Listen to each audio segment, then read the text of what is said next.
I can't believe this fool is the same fool that played Batman, right? This is the one thing I don't like. All the motherfuckers that think they're Patrick Bateman, bro.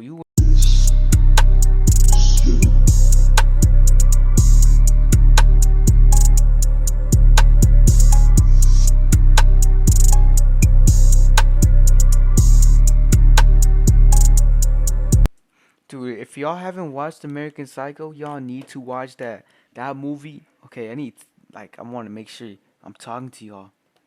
If y'all haven't watched American Psycho, y'all need to watch that shit like right now, cause that movie is literally peak. What's it called? That shit is peak. That shit is peak fiction right there. That shit really makes you think. You know what I'm saying? I won't spoil it because honestly, you should have already watched it. You know what I'm saying? But that movie is it's just crazy. It really makes you think. I mean, can you talk to these people or something? I'm not getting it. I can't believe this fool is the same fool that played Batman. You know what I'm saying? Cause this character from Batman is like different. Oh, what are those? Oh, well, it's cranberry juice, apple. Really? This is American Psycho, and it's still being watched today for a reason. Released in 2000, American Psycho is based on the controversial novel of the same name by Bret American Easton Psycho? Ellis. I didn't know it was a Dive into book. the narcissism, greed, and sociopathy present It's basically like Playboy Cardi. You know what I'm saying? in 1980s yuppie culture, told from the perspective of Patrick Bateman in what would prove to be a breakout role for the then up-and-coming actor. Okay, here's my one complaint about American Psycho. Right? This is the one thing I don't like. All the motherfuckers that think they're Patrick Bateman, bro. You were not Patrick Bateman. You're not ripped. You don't got the hair. And you're not a psychopath. You're not a narcissist, bro. You think you're not like Christian calm down. You're not Patrick Bateman. Chill the hell out. Bale. It's a starkly naturalistic portrayal of what is essentially a psychopath. Bale is somehow able to seamlessly shift his performance from a charming, relaxed, and moderately self-obsessed stockbroker to a man in the throes of a violent and murderous rage in mere seconds. Bro, that scene was all while crazy. filtering these extremely nuanced emotions through a thin veil of narcissistic insanity. I want to fit in. So how was Bale able to breathe life into a character this extreme? Christian and have him Bale's actually such a crazy actor. Like he's talented, bro. He's one of the best actors I've ever still seen. be at least relatively believable to the audience watching all of the carnage unfold. Back in 91, there was quite a bit of controversy surrounding the release of this particular novel. Simon Damn. & Schuster dropped the novel from its catalog at the last minute due to critical reception, eventually landing in the hands of Vintage Publishing. And despite all of the commotion, this reception did not hurt the book's sales, and the media attention ignited a high-stakes bidding war for the option rights. The film adaptation of the novel also had a bit of a rocky start, maybe fittingly, due to the very same controversial Oh my subject god, matter. that's For Tito instance, West. despite No, being director that was fake. That was Mary fake. Herron's Not first Tito choice, West. That was not Christian Tito Bale West. was not originally attached to play Patrick Bateman in the film. It was Leonardo DiCaprio. Oh, what who the was originally fuck? Nah, I don't think Leonardo could have pulled it off, to be honest. attached in the role. DiCaprio's casting and Herron's subsequent displeasure over it led to the director being let go and the studio beginning a courting of Oliver Stone to replace him. At the time of American Psycho's pre-production, Leonardo DiCaprio was looking for a role to follow his performance in James Cameron's Titanic and wanted to do something to ensure that he wouldn't get pigeonholed into playing romantic leads. Word began to circulate that DiCaprio was attached to the controversial project, and as rumor has it, this allegedly prompted a conversation between DiCaprio and journalist Gloria Steinem at a Yankees game where she persuaded him to drop out of the film due to the portrayal of violence against women. With the majority of DiCaprio's fan base at the time, So he got what's it called? He got persuaded not to do that movie because because of the thought of him getting canceled. That's fucked up. being younger women after the Titanic role, DiCaprio agreed with Steinem and decided to drop out of the project. So, just like that, Christian Bale's back in.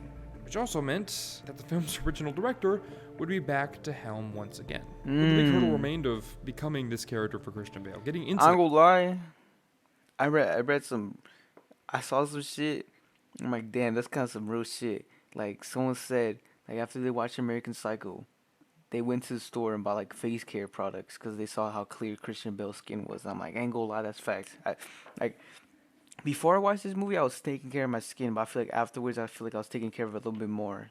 You know what I'm that saying? character, Patrick Bateman, was not an easy process either. And if you know anything about Christian Bale, some of this is going to come across as a bit obvious. When some actors get into shape for a role, it's to appear more physically. That's intimidating, not- and that's across as not- a bit obvious. That And is some actors not a get into full shape rep for of a role, push-up right there. physically That shit's half a push-up. intimidating on screen, with a character like Bateman, written as an indictment of the 80s version of what a perfect man should look like, his physical appearance was meant to be a walking satire of that culture, and to accurately portray this satire, W Bale print? needed to adhere to a strict diet and workout regimen to maintain Bateman's meticulously crafted physique. Now, typically you hire a trainer and you do what anybody else does, but Patrick Bateman was written as having a very specific workout routine in the film, complete with an ice mask, jumping rope, and an absolutely absurd amount Goddamn. of crunches. Well, that's just exactly the workout regimen that Christian Bale stuck to for the duration of the film. Really? He did that whole shit? I ain't gonna lie, that's He is impressive. what's known as a method actor. Method acting is an attempt to become the character. What the that- fuck? I what's thought that known was as a method actor. Method That's Christian Bale? acting No, that's is an Joe. Okay, I'm tripping, bro. That's not Christian attempt to Bale. become the character that you are playing on screen or on stage, where the cameras are not rolling, or where there's butts in seats or not in seats. It was first conceptualized in the early 20th century by Russian theater practitioner Konstantin Stanislavski. Stanislavski's system is based entirely around an actor finding ways to experience parallel emotions to that of the characters they are portraying. Through these experiences, in theory, I would think I would be a good actor. I'm a pretty good liar, so I think I would be a good actor. To be can honest. then exist in truth under the My problem is I just be laughing sometimes. Like, when we're supposed to be doing something, I just be laughing. imaginary circumstances presented in their film or play. Since then, many instructors have extrapolated on Stanislavski's system. Lee Strasberg added more psychological elements to the system, Stella Adler's technique focuses more on the sociological elements of performance, and Sanford Meisner's approach is rooted in behavioral elements. All of them direct the performer toward the Goddamn. philosophy that acting is the reality of doing.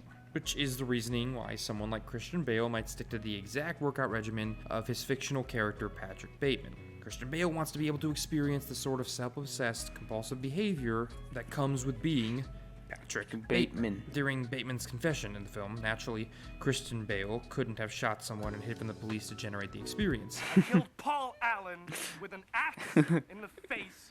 His body is dissolving in a bathtub in Hell's Kitchen. He did, however, utilize caffeine to stimulate his heart rate into one What more the fuck? to someone This experiencing motherfucker's really living the streamer life. You know what I'm saying? Have you ever watched some TikToks? So it's like a daily life of a streamer, and they take like 12 shots of fucking G Fuel before they bust a nut. a heightened sense of distress. That or was drinking a him. ton of That was espresso Christian before the Bale. shoot. That kind of behavior is considered method. Just had to kill a lot of people. Now, I want to be really clear about something. There are a lot of people who believe in this industry that method acting is absurd. Actually makes things more difficult, doesn't lead most of the time Robert Downey Jr., bro. to better performances, and That's can fucked up. sometimes make film sets intolerable, even making other people uncomfortable to the point where it hinders their performances. For instance, it's widely known that Jim Carrey was an absolute nightmare on the set of Man on the Moon. He delayed shoots, refused to show up, relentlessly taunted Jerry Lawler, and would get into screaming matches with the director. Actions like these Bro, y'all remember whenever Jared Leto was like method acting, right? And then he was sending like, was it used condoms and shit? And like dead rats to like his co-stars in Suicide can Squad? create that needless tension on set and become more of an obstacle than a piece of productive performance. But in American Psycho, it seems to have been an example of it paying off. His performance is full of subtlety. Case in point, at around the 14-minute mark of the film, Patrick Bateman is at the dry cleaners trying to get the blood out of his sheets, where he runs into a coworker who delays him. As he's leaving, he drops his facade in a split second, and you see his face completely change as he walks out the door. Oh shit. These moments show an acute understanding of his character, but more importantly, an organic understanding of how his character would react. W acting? Within this toolset, observation becomes another tool that That's just good roleplay right there. I feel like Christian Bale would be good at GTA RP. actors Or like some Minecraft roleplay or some shit like keep that. in their belts. Some Rec Room when roleplay. creating this character. Oftentimes, actors can hone in on small details that they observe in daily life and magnify them when bringing them into their work. If you In really this think about it, all these people that RP are just method actors for real. American Psycho, Christian Bale studied an interview that David Letterman conducted with Tom Cruise. Bale said that Tom Cruise's overt friendliness and enthusiasm, paired with having almost nothing behind his eyes, was an energy that really resonated with him, and by tapping into that moment, that conversation, he was able to do a lot more with his character. A character that Christian Bale refused to drop Would you get insulted if someone said they use your interview to portray a psychopath? even after the cameras stop rolling on set. And when this all synergizes properly, it becomes remarkable, even for the people around him. Multiple cast and crew members have said that Bale could make himself sweat on command The during the fuck? fabled business card scene. And it wasn't a fluke either. Christian Bale was able to burst into perspiration at the exact time. during every Nah, single bro. Christian Bale got it. What the fuck? He's able to make himself take, sweat. every single time. This seemingly bionic ability to control an involuntary bodily function was a direct reaction to how deeply Bale had immersed himself in the character. And the Nah, that's moments crazy. that He Patrick got Bateman found it. himself in. Cast and crew members would say it would seem that he was having a serious physical reaction every time the business Nah, card was dropped on the bro. scene. And none of this works without smart actorial decision-making skills. That's all acting is, right? Second-to-second decision-making, creating a character on the fly, like in the impromptu dancing during the scene in which Bateman murders Paul Allen to Huey Lewis Oh, in shit. the news. All of that being completely improvised on the spot by Christian Bale. And ironically, one of the most iconic scenes in the entire film. The moonwalking, the shoulder dips, all of this delightfully macabre whimsy. Like, my thing is, bro, like, if you're sitting in the chair and you see your home, like, you see the person you're chilling with, just have, like, an axe laying around and see them put, like, this type of shit on, like, so they don't get their shit wet or, like, stained. Like, what are you doing still sitting there in that seat, bro? You should get the fuck out of there. Like, what the fuck you doing?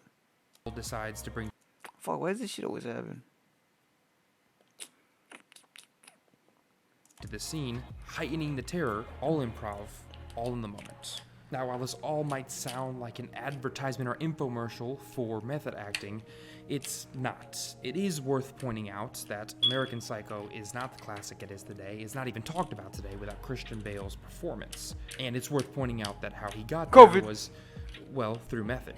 But that's not really the point. You could write this same piece about a litany of Christian Bale's roles. God damn. Instead, what I think is so interesting about Bale, American Psycho, method acting is, despite whether or not you agree with the technique, despite whether or not it works, and it clearly does at times and doesn't at others, one thing that is true. Yo, that scene was fucking fucked up, bro. He just kept on fucking, like, he was just on her ass the whole time, bro. That shit was kind of funny, but it was so It fucked up at the clearly same does time. at times and doesn't at others. One thing that is true objectively is that it requires a level of commitment to your William craft, Dafoe? to your art, and to the moment that is not just admirable, but sometimes seemingly impossible to achieve. Well, guys, that's it for today's episode of Nostalgic. If you enjoyed this one, press the like button down below. If you haven't yet done so, also hit subscribe. That way you That's a good video.